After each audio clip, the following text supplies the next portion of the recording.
Bah, c'est ça qui me faisait extrêmement du mal et extrêmement peur, c'est vraiment le fait de se dire, en fait, c'est moi qui va être porteuse du fait que tout va se casser autour de moi, parce que c'est moi qui décide de dénoncer.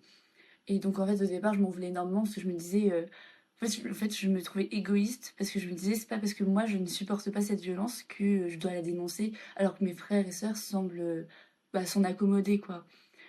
Sauf qu'en fait, bon, il y a eu une période où c'était beaucoup plus dur à supporter.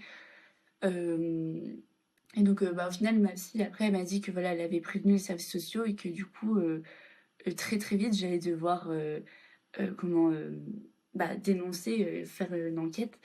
Donc quand elle m'a dit ça, en fait, ma seule réaction, c'était bah, je me suicide, quoi. Enfin, c'est vraiment, en fait, en fait, c'est ça, je me suis dit, bah, comme ça, il se passe ce qui se passe, mais au moins, je suis plus là pour subir.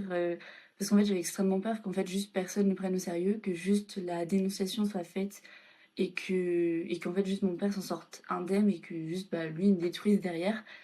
Donc quand je lui ai dit ça, bah, elle m'a emmenée à l'hôpital. Donc après, j'ai été hospitalisée juste une soirée. Après, on m'a dit, je peux rentrer chez moi.